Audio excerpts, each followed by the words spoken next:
My name is Ivy Calloway, and I'm 29 years old. 11 years ago, 3 days before my 18th birthday, my parents canceled my party because my older sister cried that it made her feel less special. I moved out that same night. 2 duffel bags, a coffee tin with $1,300 in it, and a phone call to the only adult who had ever paid me on time. What happened 1 year later at my grandmother's 80th birthday party, in the middle of a flower field I planted with my own hands, is the part of the story my family still won't say out loud. My sister stood in that field, looked at everything I had built, and came apart in front of 30 relatives. The fallout cracked our family straight down the middle, and it has never been put back together. But here's what none of them ever understood. I wasn't the one who shattered us. I just stopped holding the pieces. Welcome back to Quiet Storm Stories, where women who were told to stay small finally tell the whole story calmly, and all the way to the end. If you've ever been the one who was fine on her own, this one is for you. Drop a comment below and be sure to subscribe, because you'll want to be here when we get to that field. To explain the birthday, I have to explain the house. Our family ran like an emergency room. Whoever was bleeding loudest got everything. The money, the attention, both parents at once. And my sister, Margot, was always bleeding loudest. I was 7 when I figured out the math. My second grade recital fell on the same night. Margot, then 10, had a stomachache that vanished by 9 o'clock. Nobody came to hear me sing. My mother explained it in the car, patient as a teller counting bills. Your sister needed us. You did wonderful. I'm sure, when I was 12, I saved for white sneakers with my own birthday money, and they became family shoes the week Margot decided hers pinched. When teachers praised me, Mom repackaged it before it reached the dinner table. Quieter, smaller, something we didn't dwell on. Dwelling was reserved. I want to be fair here, because fairness is the whole point of this story. My parents never hit me. I was fed, clothed, driven to school. But in the Calloway house, fine wasn't a feeling. It was a job assignment. I was hired at 7 and never once got a day off. The one person who saw the arithmetic was my dad. He'd catch my eye across the wreckage of another ruined evening and go like a man watching weather. He had no plans to come in from. The summer I turned 15, he found me weeding Grandma Opal's beds, and said, out of nowhere, 18 is yours, kiddo. Whatever you want. I promise. I planted that promise deeper than anything I ever put in the ground. That was my mistake. And it took 3 years to sprout into the worst night of my life. You should understand my sister, because the story isn't fair to her either, just in a different way. Margot was 21 that fall, 3 years older than me, and had already enrolled in and abandoned to colleges. Each exit arrived the same way. A midnight phone call, a crisis, my mother mobilizing like the National Guard. Nobody in our house ever used the word failed. Margot wasn't supported enough. Margot was more sensitive than other people. Every collapse got renamed until it sounded like a diagnosis. And every diagnosis came with a bill my parents were honored to pay. Here's the thing I understood only years later. They built her that way. From the crib, Margot was told she was fragile. So fragile is what she became. Needing things was her whole identity, the same way not needing things was mine. We were both cast before we could talk. The clearest picture I can give you is the night of my 4-H banquet, the spring. I was 16. I'd won a county ribbon for a raised bed system I designed myself. The first thing I was ever publicly good at. My parents came, which shocked me. Then Margot called from a parking lot crying about a boyfriend, and dinner ended before the awards did. I rode home with my ribbon in my lap. In the kitchen, Margot saw it, and her face crumpled like I'd slapped her. Tonight was awful, she said, and you're standing there with a prize. It's supposed to be about me right now. She said it the way you'd cite a rule, because in our house it was one. My mother made her tea. Nobody asked to see the ribbon. I pinned it inside my closet door, where things that were mine had to live. What saved me was dirt. At 14, I started weekends at Sutter's greenhouse on the edge of town, hauling flats and washing pots for Ren Sutter, who was 63, built like a fence post, and constitutionally incapable of flattery. Ren paid me in wages, eye rolls, and free advice, which is to say, she paid me more than anyone ever had. By 17, I could run her seed room alone. Every paycheck went into a savings account at First Millbrook Bank. $9,412 by that September. 3 years of Saturdays. One detail matters. I opened that account at 14, and the bank required an adult on it, so it was a joint account with my mother. At 17, I asked to open my own. The teller said I'd need a parent to co-sign until I turned 18. Mom smiled and said, "After your birthday, sweetheart. One thing at a time." Then she said it again in June, and again in August. I noticed. I want that on the record. I noticed. So I started skimming my own harvest, cashing small amounts, 20 here, 40 there, and folding the bills into an empty coffee tin I kept behind my winter boots. By September, the tin held $1,300. I told myself I was being paranoid, that mothers don't need watching like weather. Looking back, I wasn't being paranoid. I was being slow. The rest of the money sat where it sat because a 17-year-old cannot outrank a co-signature. And because some part of me still believed the account was a shared garden instead of what it actually was, land in someone else's name. Worked by me. The party I planned was not a party by most people's standards. Dinner in Grandma Opal's backyard. String lights in the maple. A sheet cake from Millbrook Bakery. Chocolate with cream filling, my name in yellow icing. 15 people folding chairs. Ren invited and threatening to come. That was the whole dream. One evening, one table. Everybody's eyes pointed the same direction for once. And the direction was me. Dad had promised. And for 3 years I'd carried that promise around like a seed packet, checking the date. 18 was also a doorway. I'd been accepted into the state agricultural program for the spring term, and past it, blurry but real, was the only future I ever wanted. A cut flower farm with my own name on it. Grandma Opal was the one who put that shape in my head. She grew dahlias behind her house on Larkin Street, a dark crimson strain her family had kept going since the year my dad was born, petals so deep they looked like velvet drinking light. That August she walked me down her rows, tapped a bloom, and said, "Flowers don't apologize for taking up a bed." Ivy, notice that. I did. I noticed it the way you notice a door standing open. Then, 3 weeks before my birthday, Margot announced her third program, a wellness and design semester in Danville. Very exclusive, very urgent. It needed a deposit right away, she said, or her spot would go to someone whose family believed in them.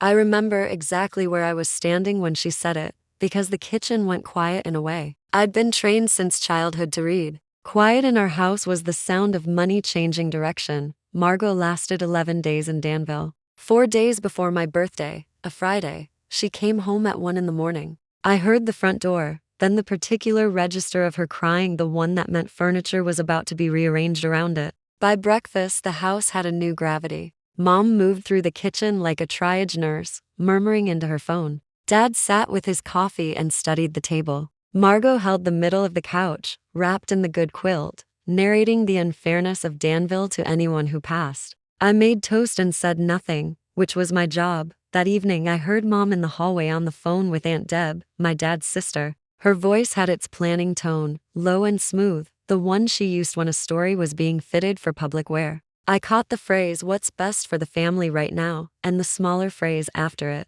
the one aimed at me without my name attached. "Well, she's got her whole life for parties." I stood in my room with a stack of paper invitations I'd hand-lettered myself, because we'd never gotten around to sending them. Because something in me had already known better than to make it official. 15 envelopes. I'd drawn a little dahlia on each one. I put them in my desk drawer, face down, and told myself the math could still work. That even in our emergency room, a girl only turns 18 once, and surely that outranked homesickness. The next morning, Saturday, my mother knocked on my door with 2 mugs of cocoa. She had her gift-wrapping voice on, and I knew before she said a thing exactly which gift was about to be taken back. She sat on the edge of my bed and arranged her face into kindness. "Sweetheart, about Tuesday, mind you, my birthday had become a day of the week. Your dad and I have been talking. With everything your sister is going through, a party right now would just rub salt in it. She sees you celebrating with her life upside down.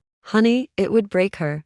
I asked what exactly they wanted to do. "Postpone," Mom said, bright as a coupon. "Just until Margot's stronger. We'll do something small later. Family only.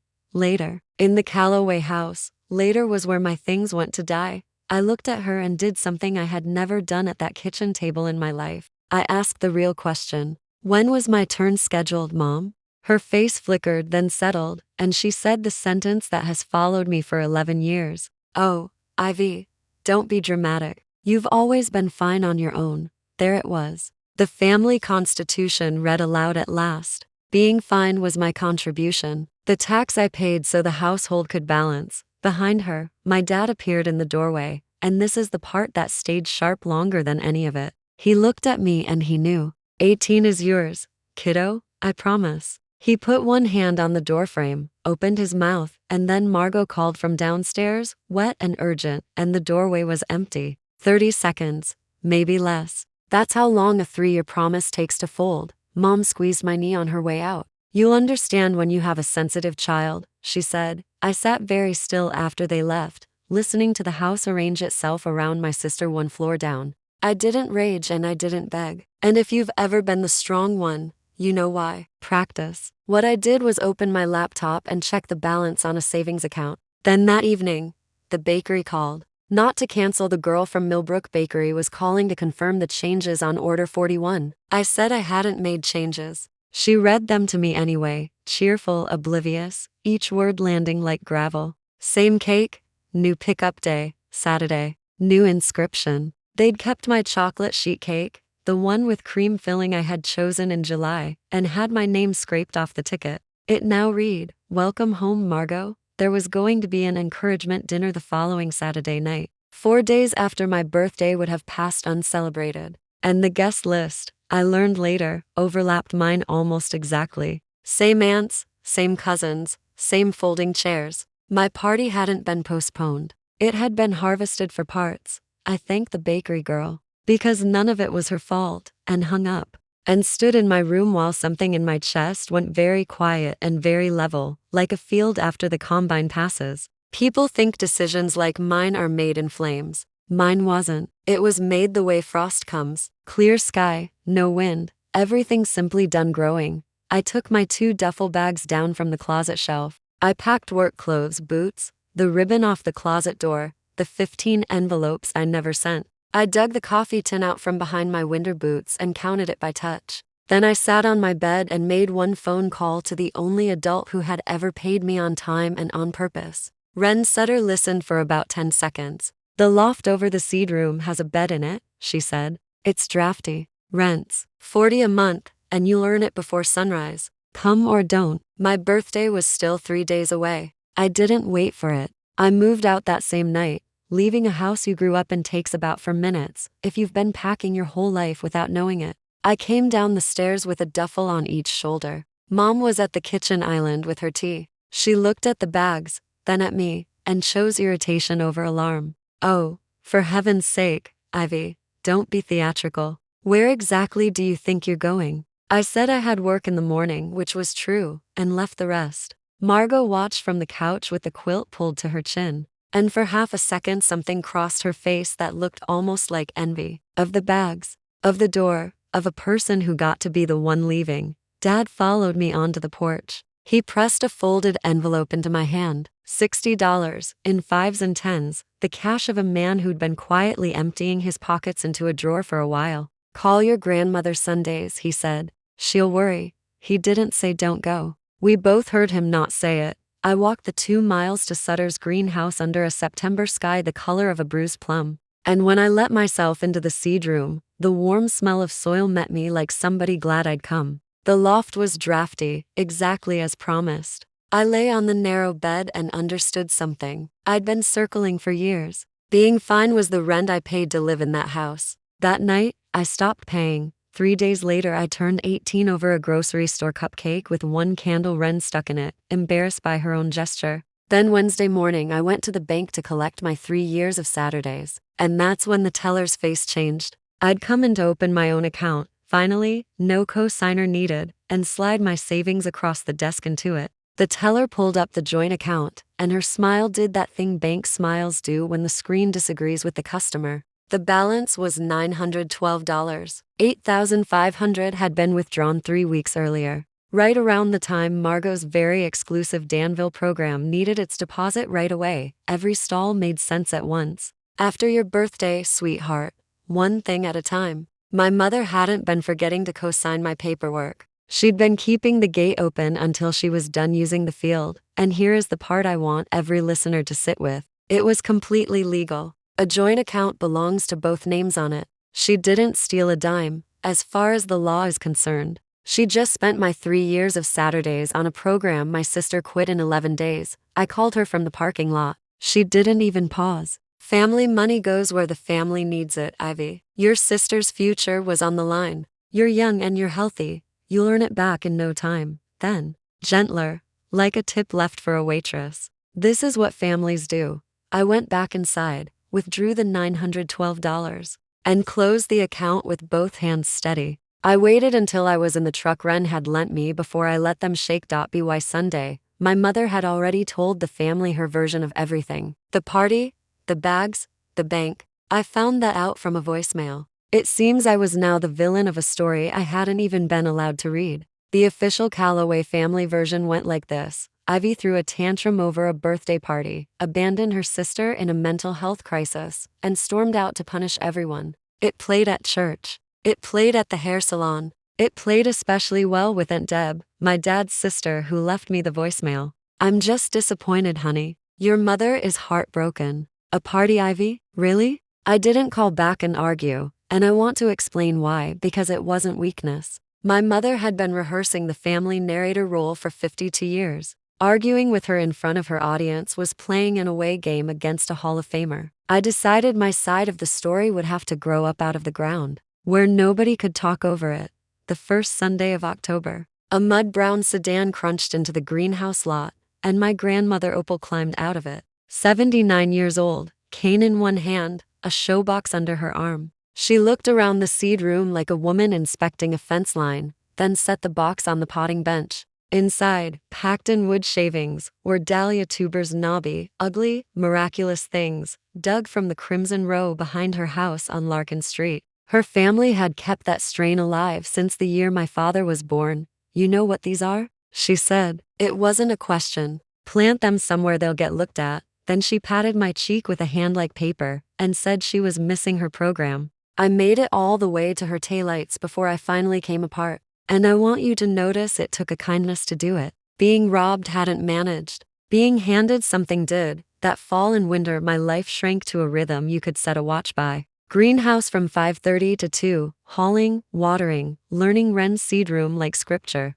Then the dinner shift at the Copper Spoon Diner until 10, carrying meatloaf specials to men who tipped in quarters and advice. Back in the loft, I read Ren's beat-up growing books until the words swam. Succession planting, cold hardiness, stem counts per row foot. I filled a spiral notebook with plans and crossed most of them out, which Ren assured me was the whole job. I also wrote to the state agricultural program and deferred my spot 1 year. I told them it was financial. It was, but it was also this, somewhere between the bank and the showbox. My plan had changed shape, meanwhile, across town. My $8,500 had bought my sister a semester she never finished, and a bedroom she never left. Grandma Opal reported in on Sundays, dry as toast. Your sister's resting. Your mother's managing. Your father's mowing a lawn that stopped growing in October. Let me pause here, friend, because I know some of you are living this exact winter right now. If you have ever worked a double shift while the person who took from you slept in your old bedroom, tell me about it in the comments.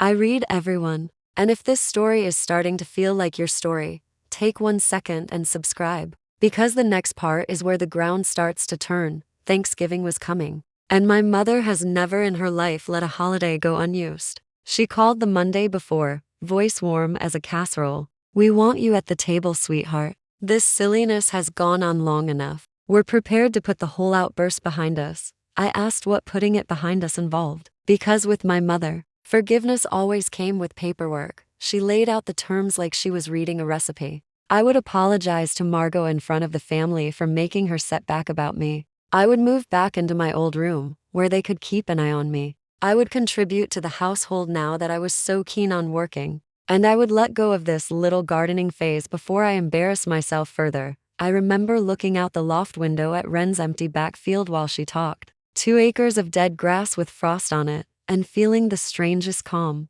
And if I say no? I asked. Her voice cooled a single degree. We worry about your sister, Ivy. She's delicate. You've always been fine. Honestly, it's the one thing we never had to think about. There it was again. The Family Constitution, Article 1. I thanked her for the invitation and told her I had to work Thanksgiving morning. The silence on the line had a shape to it. "Then don't bother coming at Christmas either," she said, and hung up first. She always hung up first. I stood with the phone against my ear a while anyway, listening to nothing. Here's what I didn't know that night. It would be almost 10 months before I heard my mother's voice again. And by then, everything about the ground between us would have changed. Christmas Eve, the greenhouse was closed, and the loft was so quiet I could hear the propane heater think about quitting. I'm not going to dress this part up, because some of you have sat in this exact chair. I wrote my mother a Christmas card. Took me an hour, for drafts, the last one down to almost nothing.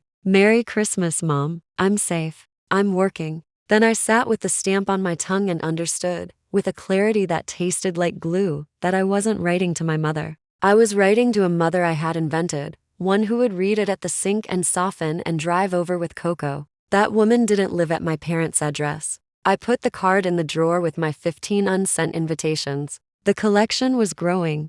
Around 8, headlights swept the lot, and Grandma Opal let herself into the seed room with a tin of molasses cookies and zero explanation of what she'd told my parents about where she was. We ate them next to the seedling heat mats, and she inspected my spiral notebook like a loan officer, which, looking back, she sort of was. Wren Stumpton near 9 was something wrapped in butcher paper. A spool of striped grosgrain ribbon, heavy, the good kind. "For your first market table," she said, daring me to make it emotional. I didn't dare. But when they'd gone, I stood the spool on the windowsill where the invented mother's card would have lived, and it looked exactly like what it was. A bet. 2 old women had just wagered on a girl with $900 and a showbox dot in January. Wren raised the stakes herself, and what she offered me came with a contract and no mercy. The second week of January, she walked me out to the backfield in boots and a dead man's barn coat, and made me the offer that split my life into before and after. 2 acres of ground behind the greenhouses, south-facing, water line already run to the old sheep trough. "I don't do charity," she said, before I could say anything at all. 3 seasons, $900 a season, first season upfront. You supply your own sweat, your own seed, your own mistakes, written down proper. Both signatures, so neither of us can get sentimental about it. $900 was nearly everything left from the account. And everything left in the coffee tin after seed catalogs was already spoken for. Trellis netting, silage tarps, a used walk behind tiller with a wobble. I stood on the frozen ground and did the math 3 times, and the math said no, and something underneath the math said now. I signed at her kitchen table that Friday. 2 acres, $900, and a showbox. That was my whole inheritance, and it turned out to be enough. The same week, a letter from the state agricultural program sat on my windowsill, asking me to confirm my deferred spot. I let the deadline pass on purpose. I want to be honest that it scared me worse than leaving home. Leaving home, I'd had somewhere to walk to. This time I was walking off the edge of my own map. 18 years old, no college, no family, no backup plan, on land I didn't own. But you cannot grow anything with 1 foot out of the field. That February, when the ground gave, I buried Grandma Opal's crimson tubers in trays of damp shavings to wake them. And the first green nubs broke through on the exact morning the county paper would have called foolish. Mine. Spring made me pay for my confidence almost immediately. I'd started ranunculus and sweet peas, early rows of them, and in late April. I planned it out ahead of the calendar because the 10-day forecast smiled at me and I wanted to jump on Mother's Day. Then a frost slid down out of Canada on a clear, windless night, the kind that doesn't announce itself, the kind that simply arrives and files its paperwork. I walked the rows at dawn with my breath hanging, and $400 of seedlings gone to wet brown rags. I'd known better. That's the thing. Wren's books had told me. Wren had told me. I'd heard the warning and gambled anyway, because hope is a beautiful liar. I gave myself exactly 1 hour to feel sick about it, sitting on an overturned bucket at the end of the dead row. Then I got the notebook and wrote down the date, the low, and the lesson. Because self-pity doesn't compost into anything. But records do. Wren came out around 7, surveyed the damage with her hands in her pockets, and delivered the eulogy. Frost isn't a verdict, girl. It's tuition.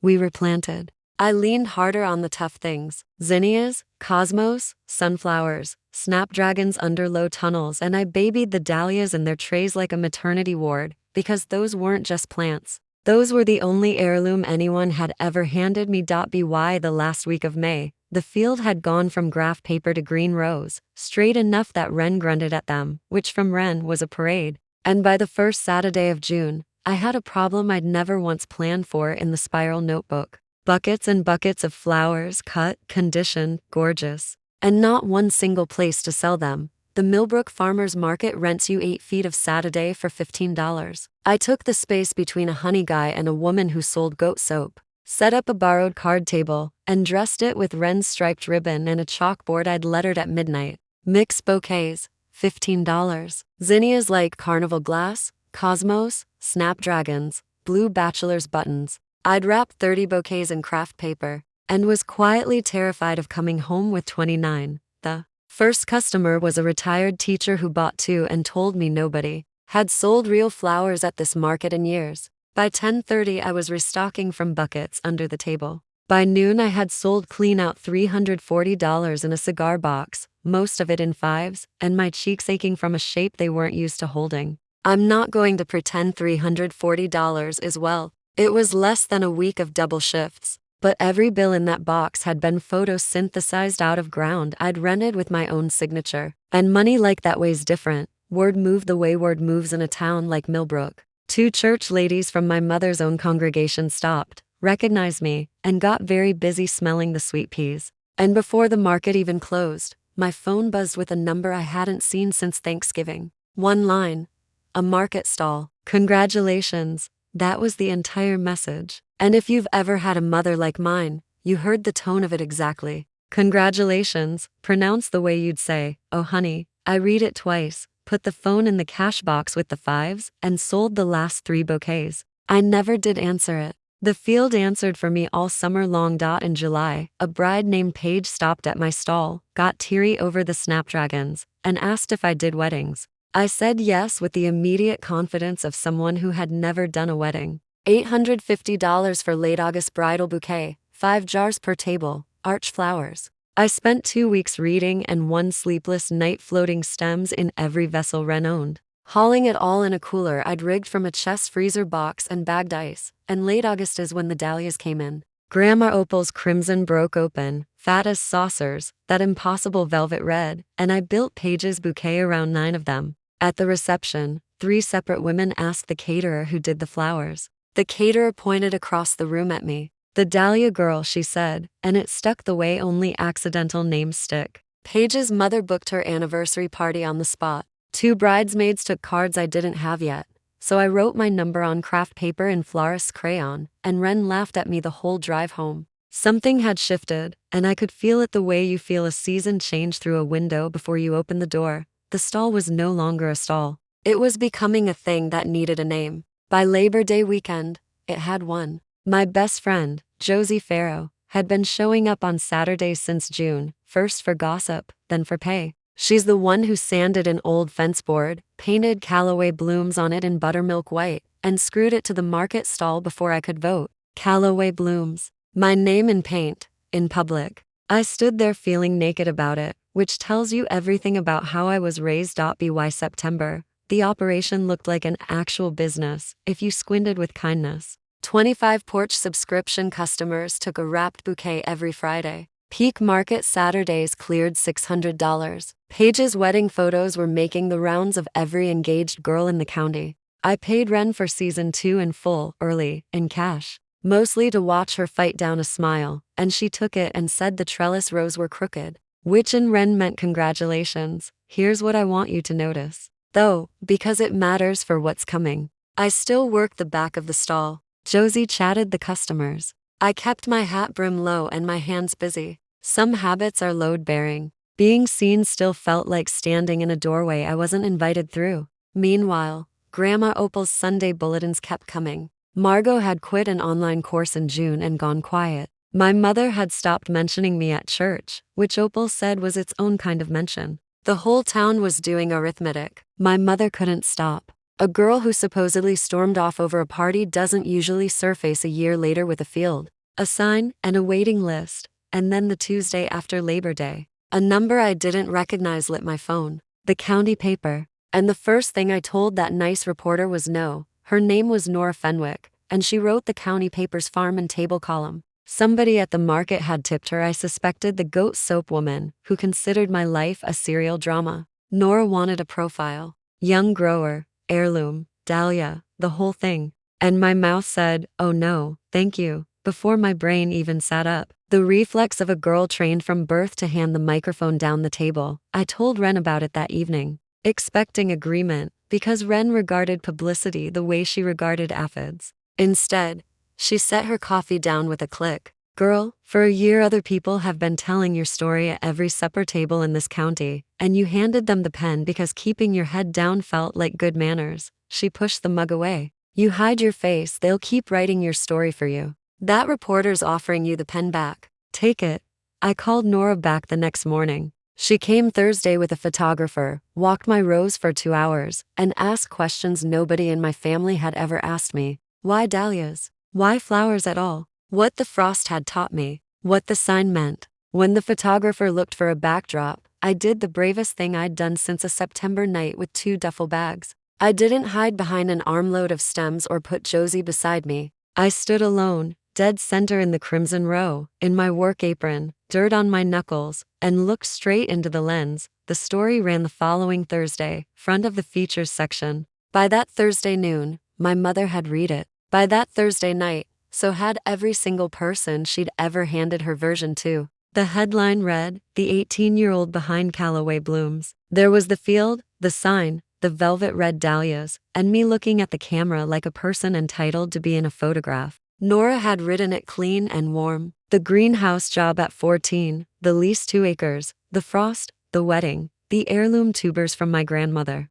She never mentioned my parents at all, which read louder in Millbrook than anything she could have printed. The town did the math in one sitting. Women I'd never met joined the subscription list with notes like, "So proud of you, honey." The church ladies who'd once inspected the sweet peas now stopped by the stall to say, "My, your grandmother must be so pleased," and my mother's telling of things tantrum. Party abandonment. Folded quietly, the way a lie folds when a photograph walks into the room. She called Friday morning. "No hello. You put our family's business in the newspaper, Ivy." I pointed out that the article never mentioned the family at all. "Exactly," she said, and her voice was shaking in a way I'd never heard. "Everyone's asking your sister what she's doing now. At the pharmacy at church. Do you understand what that does to her? Of course you don't. You've always been fine. You have no idea what it's like for her." I looked out at 2 acres of proof and said gently, "You're right, Mom. I don't."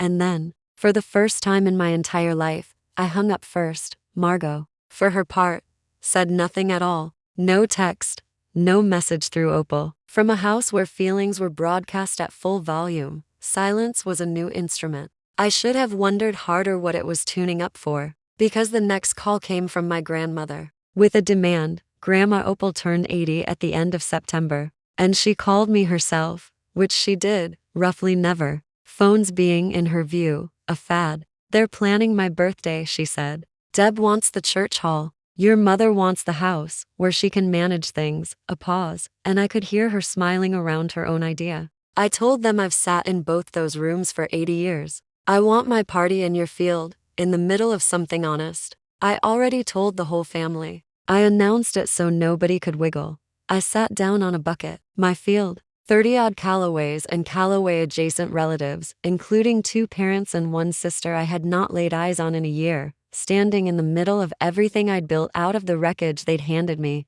"Grandma," I said, "Mom will never come." "She'll come," Opal said, flat as a griddle. "Skipping my 80th after this year, in front of everyone? Your mother would rather chaglass." "That's exactly why I did it, sweet pea. It's my birthday. I'm allowed 1 present. I pick myself." She wanted truth in the room. This woman wanted it planted where nobody could talk over it. "Now friend, before we walk into that field together, I want to know something honestly, down in the comments. Would you have let them come?" Because I almost said no. I stood in my rows for an hour after that call, arguing with the dahlias. If this were you, the canceled party, the empty account, the year of silence, tell me what you'd have done. And if you're new here, subscribe now, because a canceled 18th birthday is about to end at an 80th. 1 week out, my mother called again. 2 weeks after I'd hung up on her, She called back and opened with logistics as if nothing had happened. How many chairs would there be? Shade? Should Deb bring her lemon bars? Then casually, the way you'd slip a knife into a picnic basket. One small thing, sweetheart. Someday, when people ask about the farm, and they will, it would mean the world if you'd present it as a family project. Because honestly, that's what it is, if you think about it. You learned your work ethic somewhere. I actually laughed. One short syllable I couldn't hold in. She pressed on, voice sweetening the way it did when the ask was the whole point of the call. And we think it would be healing. Dr. Hale thinks it would be healing for Margot to have a role there. Events, parties, that sort of thing. She has such an eye. It doesn't need to be formal. Just, if it comes up, you could mention Margot handles events for Callaway Blooms. She needs a win, Ivy. You have so many now. There it was. The emergency room billing department, open for business. My party, my savings, and now the ask had simply scaled up with the harvest. My name, my field, my year of frost and double shifts, reissued as a family project with my sister installed in the story. Like a transplant, the body was supposed to accept. No, Mom, I said, calm as I could make it, which by then was very calm. The farm isn't an apology, and it isn't a prop, but you're all welcome Sunday as guests. I'd genuinely like you to come. The silence went on one beat too long. Fine, she said lightly, and I thought I'd close the door on the ambush. Looking back, I had only closed the front one. The party fell on the last Sunday of September, 1 year, almost to the week, since I'd carried 2 duffel bags down my parents' stairs. Saturday, we set up. Josie and Wren hauled the long tables into the center aisle between the dahlia rows, and I strung lights through the fence posts and the young maple by the gate. String lights, the exact kind I'd once planned for a backyard on Larkin Street. And yes, I noticed.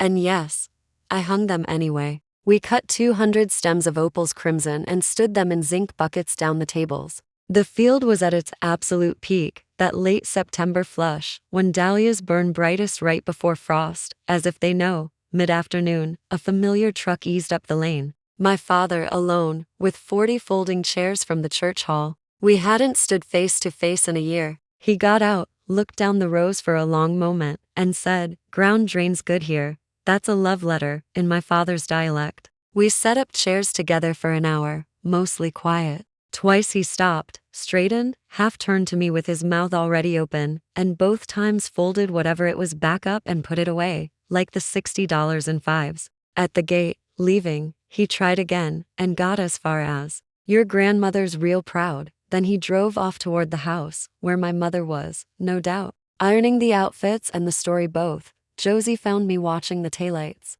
"Ready for tomorrow?" she asked. "No," I said. Set out the coffee urn anyway. The next afternoon, 31 members of my family walked into my field. Every single one of them came. Even her, especially her. They came up the lane in a caravan of sensible sedans, and I watched 31 people meet my field for the first time. You could see it land on each face at the gate. The aunts going quiet mid-sentence, the cousins lifting their phones, Uncle Ray actually taking off his cap. Late September had dressed the place better than I ever could. 200 crimson dahlias down the long tables, the light going gold, the rose burning red out to the fence line. Grandma Opal arrived like a head of state, took one slow lap of the center aisle on Deb's arm, and installed herself at the head table, where she could supervise both the cake and the truth. My mother stepped out of the car in her navy church dress, and I'll give her this, she never once looked surprised. She toured the tables like a hostess, straightening a jar here, angling a bucket there, telling Aunt Carol, "Oh, we always knew Ivy had the gift.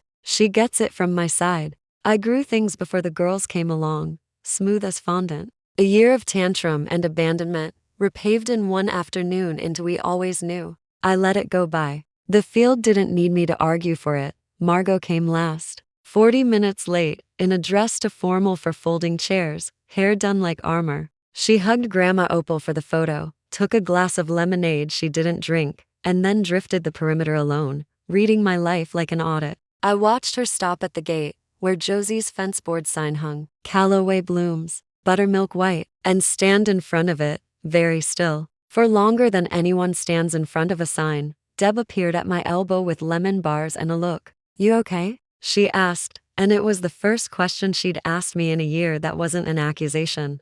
Ask me at sundown, I said, just before the toasts.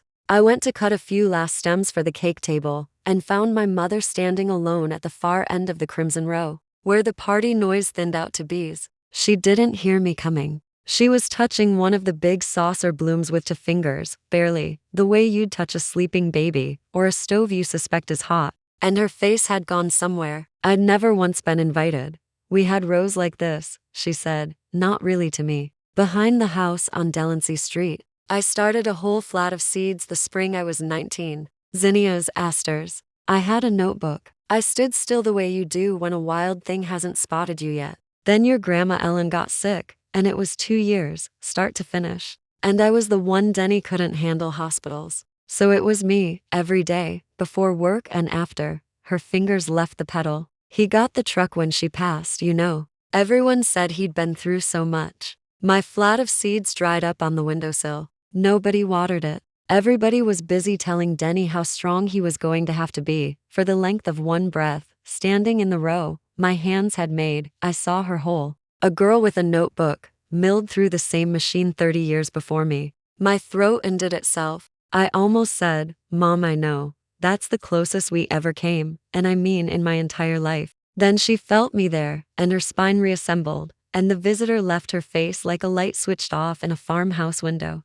That's life, Ivy, she said briskly, already turning toward the tables. The strong ones carry it. That's what love is. She walked back to the party. I stood in the row and let the bees have the silence. Then the spoon began to ring against the glass. Grandma Opal stood without help, which she wanted noted, and raised her lemonade to the field. 80 years, she said, and I've had my birthdays in kitchens, church halls, and one memorable year, a hospital. This is the first one I ever had in the middle of something honest. She turned to the buckets of crimson on the tables. My mother grew this dahlia. I grew it the year Tommy was born, and every year after. And last fall, I gave the tubers to my granddaughter. Because a flower like this needs hands that show up in frost. And I know showing up hands when I see them. She looked straight at me, and her chin was trembling, and her voice was not. It never had a proper name, that flower. So today I'm naming it, in front of witnesses, so it sticks. Opal's Crimson, grown by Ivy Calloway on Ivy Calloway's farm.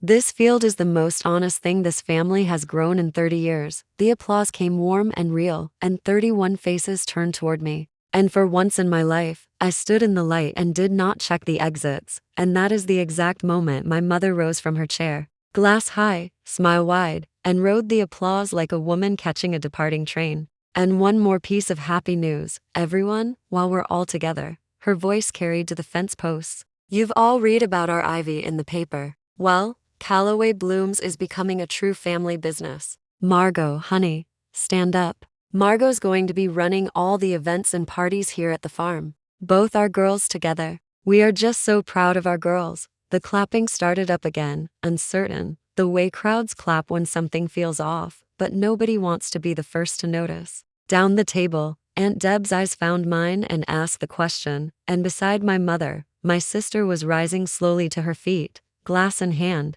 and the glass was already shaking. I didn't raise my voice. I've thought about it many times since, and I'm certain of that, because a lifetime of practice holds even when your ears are ringing. I looked at my mother across the long table, 31 relatives between us, and said, "That's not true, Mom, and it's not going to be." Simple as a frost report, the uncertain clapping died. My mother's smile held its position, but something behind it began working hard, and she opened her mouth to smooth it. She was always fastest in open country. She never got there, because Margot's glass hit the table. And my sister made a sound I'd never heard from her, a laugh with the bottom torn out of it. "Of course it's not true," she said, too loud, and then louder. "Nothing about us is true. You want to clap for the girls? You want to hear about the girls?" Her voice climbed into a register that silenced bees. It was supposed to be me. Everything was supposed to be me. That was the deal. That was the whole deal. She swung toward the relatives like a lawn sprinkler.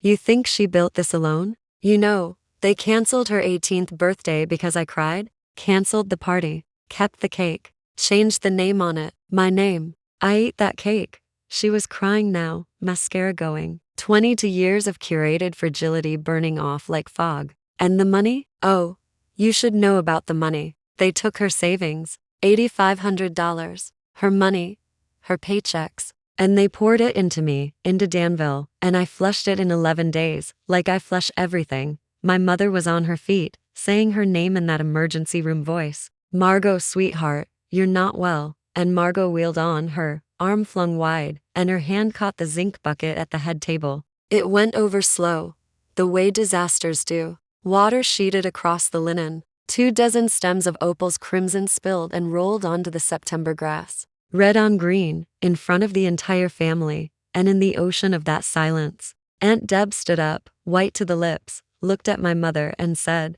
"You told us she left over a party. What I remember best about the next minute is the quiet. A whole field of people not moving. Wren by the coffee urn with her arms crossed, watching my mother the way she'd watch a hawk over a henhouse. Margot, sobbing into her hands, done, emptied, smaller than I'd ever seen her. And my mother kneeling on the grass in her navy dress, gathering fallen dahlias into her arms one by one, because her hands needed a task while her empire did its arithmetic. Then she looked up at me, and she said it low, just for us, while the whole field held its breath behind me. Fix this. You can fix this, Ivy. Tell them the party was a misunderstanding. Tell them we helped you start this place. We're your parents. It's barely even a lie. Give your sister the events job. That's all. That's all. And this goes back together, and you come home. Sunday dinners, your room, your family. You can finally come home, sweetheart. And here is the part I need you to understand. I wanted it. 11 years later, I can say that plainly. Every cell in me that was ever 7 years old wanted it, because it was the thing itself, the actual prize, held out in the open air at last. My mother asking me to come home. All I had to do was pay for it. Same currency as always. Shrink the truth, hand over the story, share the name on the sign, disappear at my own table one more time. I looked at her, arms full of my grandmother's flowers. I heard the field behind me, full of people, finally seeing. You're right, Mom, I said, and my voice came out level as a floor. I've always been fine on my own. You made sure I got the practice. Her arms tightened around the stems, but I'm not buying my seat back. Not with the truth. Not with the farm. Not with me. You're welcome at my table as guests, both of you, any Sunday you want. That's the whole offer. It doesn't go on sale. My mother stood up slowly, still holding the dahlias, and for a second I thought even then,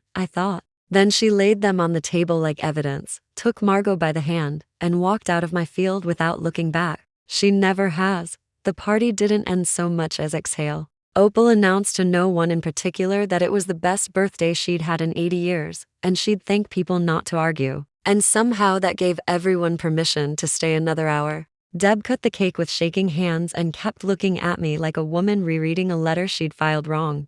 My father stood at the gate a long time after my mother's car had gone. He'd ridden over with Uncle Ray, I realized later, on purpose. When I brought him his jacket, he turned his cap around in his hands like a wheel he was steering. I should have said something at your birthday, he said to the gravel. I've been saying nothing for 20 years, Ivy. Turns out it's the loudest thing I ever did. I told him I knew. Not it's okay. I was done saying that one. Just, I know, Dad. He nodded and got in Ray's truck and went home, to the house he'd chosen every day of my life, because he was who he was. But that November letters started coming, one a month, his handwriting like barbed wire, 4 lines at a time. Saw dahlias on a calendar at the feed store. Thought of you. Ground froze early this year. Dad, I kept every one, when the last taillights left. Wren and Josie stacked chairs and Opal sat sentry over the cake plate. And I walked out alone to the far end of the crimson row, with the evening coming down blue and cold. One stem lay snapped where the bucket had gone over. I picked it up and stood there, in the dark field that was mine, and understood the last thing, the one I'd been circling all year without landing. I had stopped paying rent a year ago, but I'd kept waiting for the landlord to drive by and see the garden and want me back. That was over, now. It had walked out of the field on its own defeat. Opal's voice carried down the rows behind me, ordering Josie to put the broken stem in water. Cut flowers aren't dead flowers, she called. Somebody bring that in the house. Here's where it all settled, in the plain math of afterward. The family did crack, exactly the way the town still tells it. Deb came to the farm the next weekend with lemon bars and an apology. She'd written out longhand so she wouldn't botch it, and read it to me at the potting bench, while we both pretended Ren wasn't listening from the seed room. Sunday dinners moved to Grandma Opal's little kitchen on Larkin Street. Opal, Deb, Josie half the time, me smelling of eucalyptus and cooler water. Nobody at that table has ever once asked me to be smaller. My mother tried a new version for a while. Margot was overtired. Ivy is going through a phase. You know how girls are. But a story needs listeners, and hers kept moving their subscriptions to the other side of the aisle, in some cases literally. She still lives 2 miles up the road. We have not spoken since she walked out of the field, and I've made my peace with the strong possibility that we never will, because peace was on offer, only at a price I don't pay anymore. My father writes his 4 lines a month and slips a 20 in at Christmas, like contraband, and loves me the way a man loves from inside a fence he built himself. I've stopped grading it. It's what he has. And Margot. One night that winter, past midnight, my phone lit up with the first words my sister had sent me in over a year. The flowers were beautiful. That's all. No apology. No follow-up. And when I saw her across the pharmacy in March, she looked at her shoes. I heard she moved in with a friend in Danville, got a job at a garden center of all places on this round earth. I never answered the text. I never deleted it either. Some seeds you just leave in the packet and see how you feel come spring. The farm went on being a farm, which is the quiet miracle of farms. Season 3 sold out its subscriptions by April. Opal's Crimson went in the ground in May, 300 tubers strong, every one descended from a showbox. And in June, a girl named Nell started showing up, 14, for H, all elbows and silence, the kind of kid who wins ribbons nobody drives to see. Her mother needed her to be no trouble, and Nell was aiming to oblige, and I recognize the species on sight. I pay her actual wages. I make her invoice me out loud, looking me in the eye, and the first time she managed it without apologizing, I gave her a raise on the spot. Last week I caught her bossing a customer's kid away from the seedling trays, hands on hips, taking up her whole entire patch of the doorway, and I had to go stand in the cooler for a minute. That's the crop I'm proudest of, if you're asking. Not the flowers. The girl learning 3 years earlier than I did that she's allowed to send a bill for what she gives, and that anybody who only loves her invisible isn't family. They're just a landlord with your childhood photos on their walls. If there's one thing I'd carve on a fence and nail up where every fine on her own girl could read it, it's this. Love you have to earn by disappearing isn't love, it's rent. And the day you stop paying, you finally find out who was family, and who was just collecting. That's my story. A canceled cake. A showbox of dahlia tubers, 2 acres, and 1 signature. If you've been the strong one at your family's table, I hope you plant something of your own this year, and stand where it can be seen. Tell me in the comments what you'd have said in that field. And if this story stayed with you, subscribe to Quiet Storm Stories. Next week, another woman tells the whole truth, calmly, to the end.